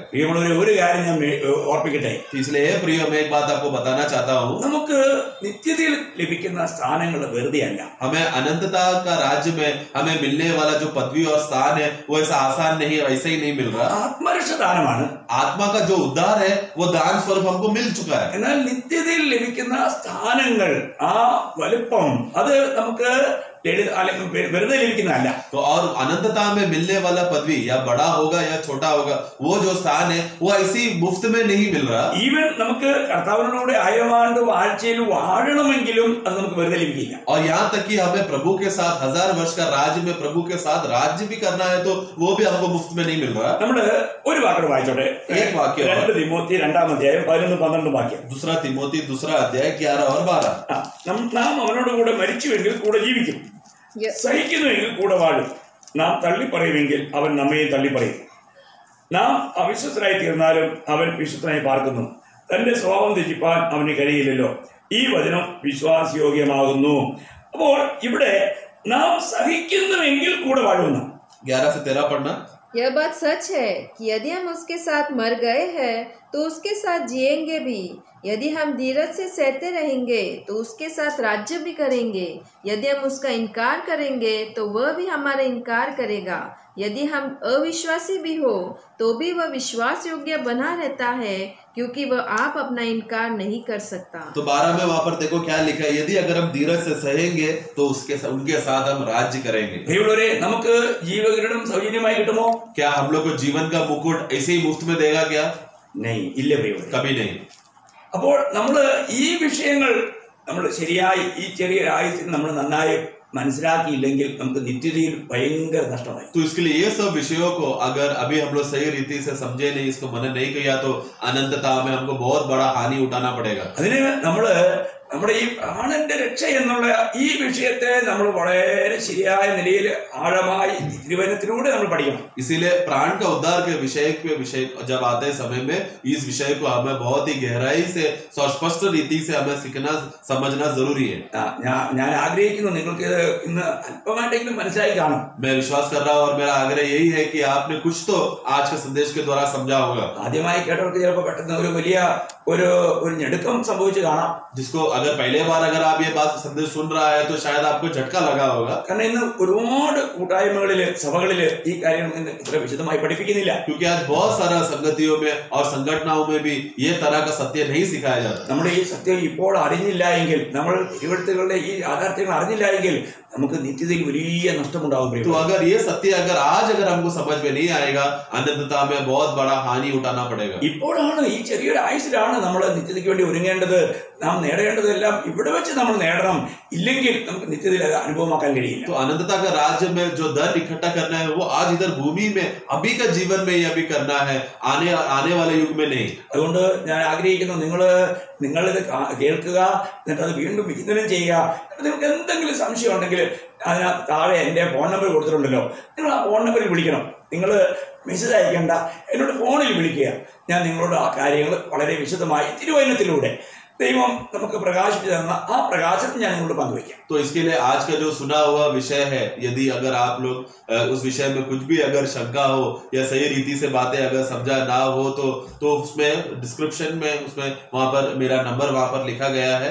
आप वो नंबर लीजिए, कोई भी समय पर आपको रहते समय में आप कॉल कीजिए. मैसेज करने का भी जरूरत नहीं है, डायरेक्ट कॉल करके आप सवाल पूछिए. जो आपको शक है वचन के आधार पर आपको बताया जाएगा. നിങ്ങൾ ബൈബിളിലുള്ള ഏതെങ്കിലും ചോദ്യം ചോദിക്കുകയല്ല വേണ്ടേ, ഇന്ന് പഠിപ്പിച്ച വിഷയങ്ങളിൽ നിങ്ങൾക്ക് മനസ്സിലാകാത്ത വിഷയങ്ങളാണ് ചോദിക്കേണ്ടത്. तो वहां पर बाइबल में अचानक से कुछ भी सवाल उठाकर नहीं पूछना, बल्कि जो विषय आज हमने जो विषय सिखाया है उस विषय में अगर आपको कोई भी शक है या शंका है तो उस पे आप पूछना. കർത്താവ് നിങ്ങളെ ധാരാളമായിരിക്കട്ടെ. प्रभु आप सबको आशीष करे. കർത്താവിന്റെ കൃപ നിങ്ങളെല്ലാവരും കൂടെ. प्रभु का अनुग्रह सब पर बने रहे.